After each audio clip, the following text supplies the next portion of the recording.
مجھے ایک صاحب کہنے لگے کہ میرے ساتھ جہان چلیے، تو میں نے کہا کہ میں یہاں کافی مصروف ہوں.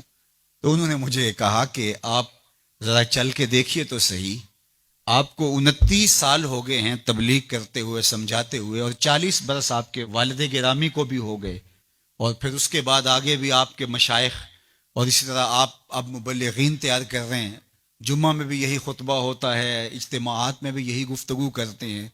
تو آپ جو تبلیغ کر رہے ہیں اور لوگوں کو یہ بتا رہے ہیں، یہ کوئی میرا فلسفہ نہیں ہے تو میں آپ کو جس کا پابند بنانا چاہتا ہوں. یہ تمہارے رسول کی سنت ہے.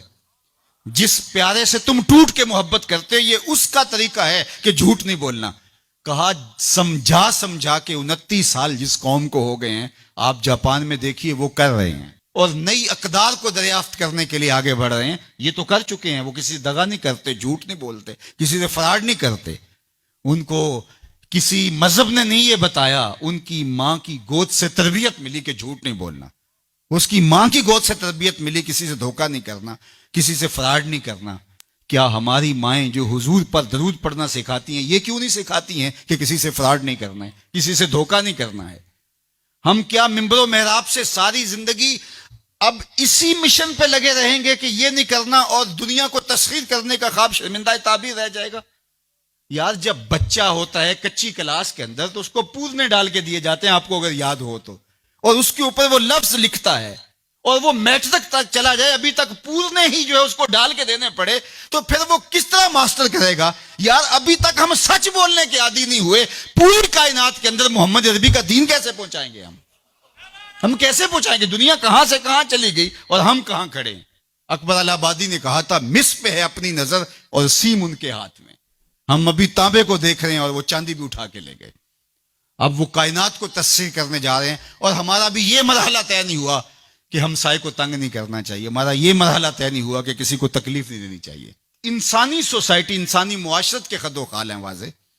اور اسلام نہ بھی ہو تو کفر کے معاشروں کے اندر بھی یہ پایا جا رہا ہے کہ ہم سائے کو تکلیف نہیں دینی، کسی کو دکھ نہیں دینا، فراڈ نہیں کرنا، جھوٹ نہیں بولنا، 2 نمبر چیز نہیں بیچنی.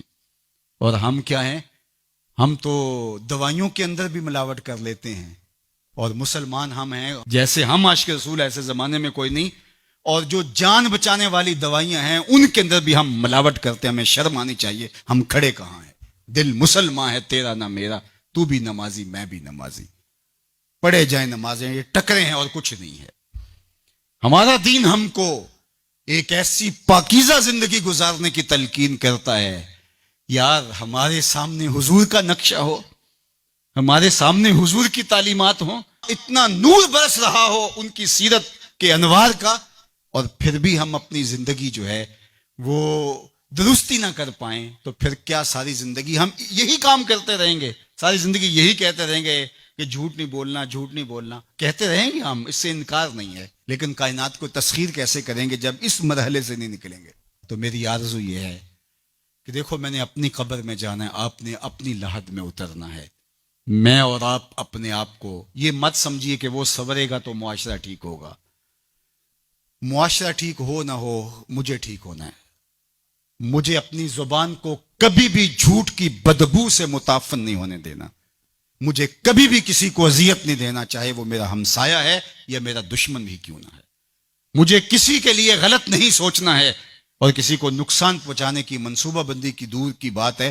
وسوسہ بھی آئے کسی کو نقصان پہنچانے کا تو اس کی بھی نفی کرنی ہے، کیونکہ میں اس آقا کا غلام ہوں جو رحمت للعالمین ہے. تو اس آقا کے لائے ہوئے نظام شریعت کو نافذ کرنے کے لیے ہمیں عملی قدم اٹھانا پڑے گا.